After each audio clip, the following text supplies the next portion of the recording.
जनानी अस्पताल के पर्दा वार्ड में दो स्त्रियों को एक ही दिन बच्चे हुए। कमरा नंबर 5 में बाबू राधेश्याम जी की स्त्री मनोरमा को दूसरी बार पुत्र हुआ था। उन्हें प्रसूति ज्वर हो गया था। उनकी अवस्था चिंताजनक थी। वे मृत्यु की घड़ियां गिन रही थीं। कमरा नंबर 6 में कुंतला की मां के 7वां बच्चा लड़की हुई थी। माँ बेटी दोनों स्वस्थ और प्रसन्न थी। घर में कोई बड़ा आदमी न होने के कारण माँ की देखभाल कुंतला ही करती थी। उसके पिता एक दफ्तर में नौकरी करते थे। उन्हें पत्नी की देखभाल करने की फुर्सत ही कहाँ थी। पंडित राधेश्याम जी एडवोकेट अपनी माँ और कई नौकरों के रहते हुए भी पत्नी को छोड़कर कहीं न जाते थे। 10 दिन के बाद कुंतला की माँ पूर्ण स्वस्थ होकर बच्ची समेत अपने घर चली गई और उसी दिन राधेश्याम जी की स्त्री का देहांत हो गया। अपने नवजात शिशु को लेकर वे भी घर आ गए, किंतु पत्नी विहीन घर उन्हें जंगल से भी अधिक सूना मालूम हो रहा था। पत्नी के देहांत के बाद राधेश्याम जी ने दृढ़ निश्चय कर लिया था कि वे दूसरा विवाह नहीं करेंगे। मनोरमा पर उनका अत्यंत प्रेम था। वह अपने चिन्ह स्वरूप जो एक छोटा सा बच्चा छोड़ गई थी, वही राधेश्याम जी का जीवनाधार था। वे कहते थे कि इसी को देखकर और मनोरमा की मूर्ति की पूजा करते हुए अपना जीवन के शेष दिन बिता देंगे। जिस हृदय मंदिर में वे एक बार मनोरमा की पवित्र मूर्ति की स्थापना कर चुके थे, वहां पर किसी दूसरी प्रतिमा को स्थापित नहीं कर सकते थे। घर से उन्हें विरक्ति सी हो गई थी। भीतर वे बहुत कम आते, अधिकतर बाहर बैठक में ही रहा करते। घर में आते ही वहां की एक एक वस्तु उन्हें मनोरमा की याद दिलाती। उनका हृदय विचलित हो जाता था। जिस कमरे में मनोरमा रहा करती थी, उसमें सदैव ताला पड़ा रहता। उस कमरे में वे उस दिन के बाद से कभी नहीं गए थे जिस दिन से मनोरमा वहां से निकली थी। जीवन से उन्हें जैसे वैराग्य सा हो गया था। आने जाने वालों को वे संसार की असारता और शरीर की नश्वरता पर लंबे लंबे लेक्चर दिया करते। कचहरी जाते, वहां भी जी नहीं लगता। जिन लोगों से 50 रुपया फीस लेनी होती, उनका काम 25 रुपये में ही कर देते। गरीबों के मुकदमे में वे बिना फीस के ही खड़े हो जाते थे। सोचते, रुपए के पीछे हाय हाय करके करना ही क्या है, किसी तरह जीवन को ढकेल लेके जाना है। तात्पर्य यह है कि जीवन में उन्हें कोई रुचि ही नहीं रह गई थी। दूसरे विवाह की बात आते ही उनकी गंभीर मुद्रा को देखकर किसी को अधिक कहने सुनने का साहस ही नहीं होता था। अतएव सभी यह समझ चुके थे कि राधेश्याम जी अब दूसरा विवाह न करेंगे। उनकी माता ने भी उनसे अनेक बार दूसरे विवाह के लिए कहा, किंतु वे टस से मस न हुए। अंत में वे अपनी इस इच्छा को साथ लिए ही इस लोक से विदा हो गईं। इसके कुछ ही दिन बाद राधेश्याम जी जब एक दिन अपनी बैठक में कुछ मित्रों के साथ बैठे थे और बाहर उनका लड़का हरिहर नौकर के साथ खेल रहा था, सामने से एक तांगा निकला। न जाने कैसे तांगे का एक पहिया निकल गया और तांगा कुछ दूर तक घिसटता हुआ चला गया। एक 7-8 साल का बालक तांगे पर से गिर पड़ा और एक बालिका जो कदाचित उसकी बड़ी बहन थी, गिरते गिरते बचकर दूसरी तरफ खड़ी हो गई। चालक को अधिक चोट आई थी। बालिका ने मृग शावक की तरह घबराए हुए अपने दो सुंदर चंचल नेत्र गति से सहायता के लिए चारों ओर फेरे और फिर अपने भाई को उठाने लगी। राधेश्याम जी ने यह मंजर देखा और दौड़ पड़े। बालक को उठाकर झाड़ने पोंछने लगे, पुचकारने लगे। राधेश्याम जी के एक मित्र जगमोहन, जो राधेश्याम के साथ ही दौड़कर बाहर आए थे, बालिका को संबोधित करके बोले, कहाँ जा रही थी कुंतला? मौसी के घर जनेऊ है, वहीं अम्मा के पास जा रही थी, कुंतला ने शर्माते हुए कहा। कुंतला को देखते ही राधेश्याम जी की एक सोई हुई स्मृति जाग सी उठी। दूसरा तांगा बुलवाकर कुंतला को उसमें बैठाकर उसे रवाना करके राधेश्याम जगमोहन के साथ अपनी बैठक में आ गए। एक दिन बातों ही बातों में राधेश्याम ने जगमोहन से पूछा, भाई, वह किसकी लड़की थी जो उस दिन तांगे पर से गिर पड़ी थी? जगमोहन ने बतलाया कि वह पंडित नंद किशोर तिवारी जी की कन्या है। पढ़ी लिखी है, गृह कार्य में कुशल और सुंदर होने पर भी धन के अभाव के कारण वह अभी तक कुंवारी है। बेचारे तिवारी जी 50 रुपये माहवार पर एक ऑफिस में नौकर हैं। बड़ा परिवार है, 50 रुपये में तो खाने पहनने को भी मुश्किल से पूरा पड़ता है, फिर लड़की के विवाह के लिए 2-3 हज़ार रुपये कहाँ से लावें। कान्य कुब्जों में तो बिना वहरौनी के कोई बात ही नहीं करता। बहुत कष्ट में है बेचारे। लड़की सयानी है, समझदार है, पढ़ी लिखी है, सुंदर है। पढ़ा लिखा कर किसी मूर्ख के गले भी तो नहीं बांधते बनता। एक बार तिवारी जी पर उपकार करने की सद्भावना से राधेश्याम जी का हृदय आतुर हो उठा, किंतु तुरंत ही मनोरमा की स्मृति ने उन्हें सचेत कर दिया। तिवारी जी पर उपकार करना मनोरमा को हृदय से भुला देना था। राधेश्याम को जैसे कोई भूली बात याद आ गई हो। वे अपने आप ही सिर हिलाते हुए बोल उठे, नहीं नहीं, यह कभी नहीं हो सकता। राधेश्याम के हृदय की हलचल को उनके मित्र जगमोहन ने ताड़ लिया। वार करने का उन्होंने यही उपयुक्त अवसर समझा। संभव है निशाना ठीक जगह पर पड़े। जगमोहन ने राधेश्याम से पूछा, तुम क्या कहते हो राधेश्याम? है ना लड़की बड़ी सुंदर, पर बेचारी को कोई योग्य वर नहीं मिलता। अगर तुम इससे विवाह कर लो तो कैसा रहेगा? राधेश्याम थोड़ी उदासीनता से बोले, भाई लड़की सुंदर तो जरूर है, पर मैंने तो विवाह न करने की प्रतिज्ञा ली है। जगमोहन उत्साह भरे शब्दों में बोले, अरे छोड़ो भी, ऐसी प्रतिज्ञा तो पत्नी के देहांत के बाद सभी कर लेते हैं। उसके माने यह थोड़े ही है कि फिर कोई विवाह करता ही नहीं। अरे भाई, जन्म और मृत्यु जीवन में लगा ही रहता है। संसार में जो पैदा हुआ है वह मरेगा, जो मरा है फिर आएगा। रंज किसे नहीं होता, किंतु उस रंज के पीछे बैरागी थोड़े बन जाना पड़ता है। और फिर अभी तुम्हारी उम्र ही क्या है, यही ना 35-36 साल की, बस जीवन भर तपस्या करने की बात है। बिना स्त्री के घर जंगल से भी बुरा रहता है। ब्रजेश की माँ 4 दिनों के लिए मैके चली जाती है तो घर जैसे काट खाड़ने को दौड़ता है।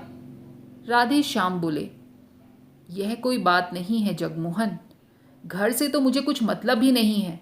जिस दिन मनोरमा का देहांत हुआ मेरे लिए घर घर नहीं रहा था।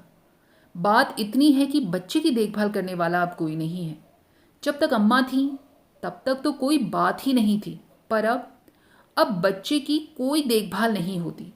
नौकरों पर बच्चे को छोड़ देना उचित नहीं है, और मैं कितनी देखभाल कर सकता हूँ तुम ही सोचो। परिणाम यह हो रहा है कि बच्चा दिन प्रतिदिन कमज़ोर होता चला जा रहा है। इन सब बातों के मद्देनज़र राधे श्याम का विवाह कुंतला के साथ हो गया। उनकी उजड़ी हुई गृहस्थी में बहार आ गई। मनोरमा के बंद कमरे का ताला खोलकर उनके चित्रों पर हल्की रंगीन जाजिम का पर्दा डाल दिया गया। उस घर में फिर से नुपुर की मधुर ध्वनि सुनाई देने लगी। चतुर्ग्रहणी का हाथ लगते ही घर फिर स्वर्ग हो गया। कुंतला की कार्यकुशलता और बुद्धि की कुशाग्रता पर राधे श्याम मुग्ध थे। कुंतला के प्रेम के प्रकाश से उनका हृदय अलौकित हो उठा। अब वहां पर मनोरमा की धुंधली स्मृति के लिए भी स्थान न था। वे पूर्ण रूप से सुखी थे। राधेश्याम जी ने दूसरा विवाह किया था संभवतः हरिहर की देखभाल के लिए ही, किंतु इस समय कुंतला को हरिहर से अधिक राधेश्याम जी की देखभाल करनी पड़ती थी। उनकी देखभाल से ही वे परेशान हो जाती, इतनी थक जाती कि उसे हरिहर की तरफ आंख उठाकर देखने का भी अवसर न मिलता था। कुंतला के असाधारण रूप और यौवन ने तथा राधेश्याम जी की ढलती अवस्था ने उन्हें आवश्यकता से अधिक असावधान बना दिया था। बुरा भला कैसा भी काम हो, सबकी एक सीमा होती है। राधेश्याम जी के इस अनाचार से कुंतला की जो मानसिक वेदना होती थी सो तो था ही, इसका प्रभाव उसके स्वास्थ्य पर भी पड़े बिना न रहा। कुंदन की तरह उसका चमकता हुआ रंग पीला पड़ गया, आंखें निस्तेज हो गई। 6 महीने की बीमार मालूम होती। वैसे ही वह स्वभाव से सुकुमार थी। अब चलने में उसके पैर कांपते, सदा हाथ पैर में दर्द बना रहता, जी सदा ही अलसाया रहता। खाट पर लेट जाती तो उठने की हिम्मत न पड़ती। कुंतला की इस अवस्था से राधेश्याम अनभिज्ञ थे। सो बात न थी, उन्हें सब मालूम था। कभी कभी ग्लानि और पश्चाताप उन्हें भले ही होता होगा, किंतु लाचार थे। कहते हैं ढलती उम्र का विवाह और दूसरे विवाह की सुंदर स्त्री मनुष्य को पागल बना देती है। था भी कुछ ऐसा ही। कुंतला अपने जीवन से कुछ बेजार सी हो रही थी, किंतु वह राधे श्याम जी को किस प्रकार रोक सकती थी? वह तो उनकी विवाहिता ठहरी। 7 भावरे फिर लेने के बाद घनश्याम को उसके शरीर की पूरी मोनोपोली सी मिल चुकी थी, है ना? इधर कुछ दिनों से शहर में एक स्त्री समाज की स्थापना हुई थी। एक दिन उसकी कार्यकारिणी की कुछ महिलाएं आकर कुंतला को निमंत्रण दे गई। कुंतला ने सोचा, अच्छा ही है, घंटे 2 घंटे घर से बाहर रहकर अपने इस जीवन के अतिरिक्त भी देखने और सोचने समझने का अवसर मिल जाएगा। सो उसने निमंत्रण स्वीकार कर लिया। वहां गई भी। वहां जितनी स्त्रियों ने भाषण पढ़े या दिए, कुंतला ने सबके सुने। उसने सोचा वह इन सब से अधिक अच्छा लिख सकती है और बोल सकती है। घर आकर उसने भी एक लेख लिखा। विषय था भारत की वर्तमान सामाजिक अवस्था में स्त्रियों का स्थान। राधेश्याम जी ने भी लेख देखा, बहुत ही प्रसन्न हुए। लेख लिए वे बाहर गए। बैठक में कई मित्र बैठे थे, उन्हें दिखलाया। सभी ने लेखिका की शैली एवं सामयिक ज्ञान की जी खोलकर प्रशंसा की। अपने एक साहित्य सेवी मित्र अखिलेश्वर को लेकर राधेश्याम भीतर आए। कुंतला को पुकार कर बोले, कुंतला, तुम्हारा लेख बहुत ही अच्छा है। मुझे नहीं मालूम था कि तुम इतना अच्छा लिख सकती हो, नहीं तो तुमसे सदा लिखते रहने का ही आग्रह करता। तुम्हारे इस लेख में कहीं भाषा की त्रुटियां हैं जरूर, पर सो ये मेरे मित्र अखिलेश्वर ठीक कर देंगे। अब तुम रोज कुछ न कुछ लिखा करो, ये ठीक कर दिया करेंगे। मुझे तो भाषा का ज्ञान है नहीं, अन्यथा मैं ही देख लिया करता। खैर कोई बात नहीं, यह भी घर के से ही आदमी है। कुंतला के लेखों के देखने का भार अखिलेश्वर को सौंपकर राधेश्याम जी को बड़ा ही संतोष हुआ। कुंतला को अब एक ऐसा साथी मिल गया था जिसकी आवश्यकता का अनुभव वह बहुत दिनों से महसूस कर रही थी, जो उसे घरेलू जीवन के अतिरिक्त और भी बहुत सी उपयोगी बातें बता सकता था, जो उसे अच्छे से अच्छे लेखन और कवियों की कृतियों का रस आस्वादन करा के साहित्यिक जगत की सैर करा सकता था। कुंतला अखिलेश्वर का साथ पाकर बहुत खुश और बहुत संतुष्ट थी। अब उसे अपना जीवन उतना कष्टमय और नीरस न मालूम होता। कुंतला और अखिलेश्वर प्रतिदिन एक बार अवश्य मिला करते।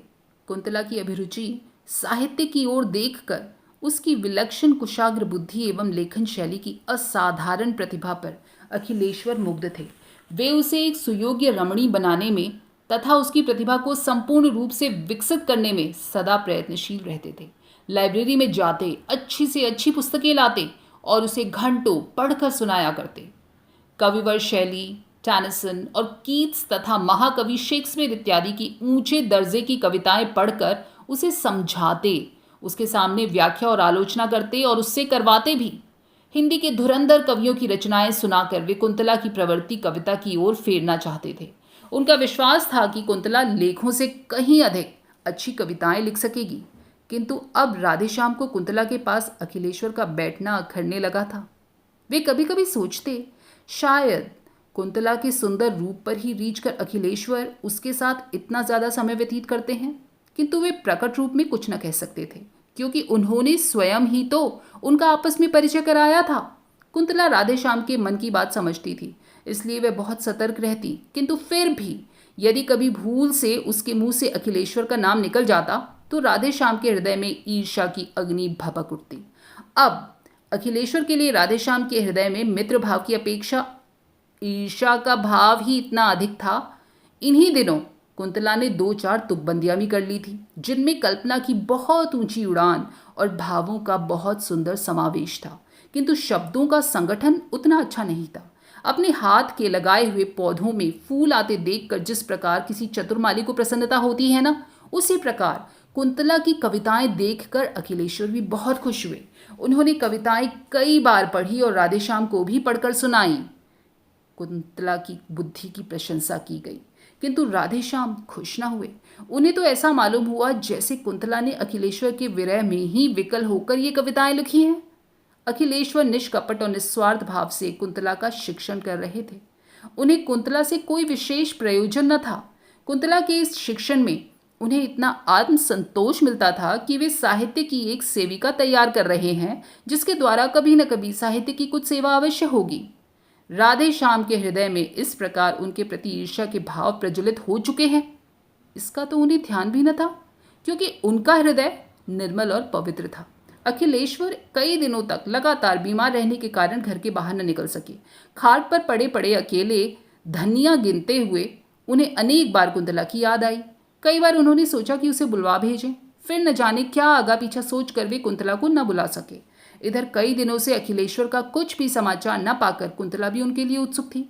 वह बार बार सोचती, एकाएक इस प्रकार क्यों आना बंद कर दिया उन्होंने, क्या बात हो गई। किंतु वह अखिलेश्वर के विषय में राधेश्याम से कुछ पूछते हुए डरती थी। इसी बीच एक दिन कुंतला की माँ ने कुंतला को बुलवा भेजा। राधेश्याम कुंतला से यह कहकर कि जब तांगा आवे तुम चली जाना, कचहरी चले गए। कुंतला माँ के घर जाकर जब वहां से लौट रही थी तो रास्ते में हाथ में दवा की शीशी लिए हुए अखिलेश्वर का नौकर मिला। नौकर से मालूम करके कि अखिलेश्वर बीमार है, कई दिनों तक तेज बुखार रहा है, अब भी कई दिन से घर से बाहर न निकल सकेंगे। कुंतला अपने को न रोक सकी। क्षण भर के लिए अखिलेश्वर से मिलने के लिए उनका हृदय व्याकुल हो गया। अखिलेश्वर के मकान के सामने पहुंचते ही तांगा रुकवाकर वह अंदर चली गई। साथ में उसकी छोटी बहन भी थी। अचानक कुंतला को अपने कमरे में देखकर अखिलेश्वर को विस्मय और आनंद दोनों ही हुए। अपनी खाट के पास ही कुंतला के बैठने के लिए कुर्सी देकर वे स्वयं उठकर खाट पर बैठ गए। बोले, कुंतला तुम कैसे आई? इस बीमारी में तो मैंने तुम्हारी बहुत याद की। इसी समय राधेश्याम जी ने कमरे में प्रवेश किया। कुंतला कुछ न बोल पाई। राधेश्याम को देखते ही अखिलेश्वर ने कहा, आओ भाई राधे, आज कुंतला आई तो तुम भी आ गए, वरना आज 8 दिन से बीमार पड़ा हूं। रोज ही तुम्हारी याद करता था, पर तुम लोग कभी ना आए। फिर घड़ी की ओर देखकर बोले, आज 3 बजे ही कचहरी से कैसे लौट आए राधे? राधेश्याम ने रुखाई से उत्तर दिया, कोई काम नहीं था इसलिए चला आया। फिर पत्नी की ओर मुड़कर बोले, चलो चलती हो, मैं तो जाता हूं। अखिलेश्वर ने बहुत रोकना चाहा पर वे न रुके, चले ही गए। उनके पीछे पीछे कुंतला भी चली। जाते जाते उसने अखिलेश्वर पर एक ऐसी मार्मिक दृष्टि डाली जिसमें न जाने कितनी करुणा, कितनी विवशता, कितनी कातरता और कितनी दीनता थी। कुंतला चली गई, किंतु उसकी इस करुण दृष्टि से अखिलेश्वर की आंखें खुल गई। राधेश्याम के आंतरिक भावों को वे अब समझ गए। घर पहुंचकर कुंतला कुछ न बोली और चौके में चली गई। कुछ ही क्षण बाद उसने लौटकर देखा कि उसके लेख, कविताएं, कॉपियां, पेंसिलें और अखिलेश्वर द्वारा उपहार में दी गई फाउंटेन पेन सब समेट कर किसी ने आग लगा दी है। उसी अग्नि में अखिलेश्वर का वह प्यारा चित्र जो कुछ ही क्षण पहले ड्राइंग रूम की शोभा बढ़ा रहा था, धूं धूं करके जल रहा है और ऊपर उड़ती हुई लपटें मानो यह कह रही हैं, कुंतला, यह तुम्हारे साहित्यिक जीवन की चिता है। दोस्तों, कैसी लगी आपको सुभद्रा कुमारी चौहान जी की ये कहानी? नीचे कमेंट ज़रूर करके बताइएगा। और अगर पसंद आई हो तो लाइक और शेयर ज़रूर कीजिए। फिर मिलेंगे अगली बार ऐसी ही कहानियों के साथ। तब तक अपना और अपनों का ढेरों ख्याल रखिए। नमस्कार।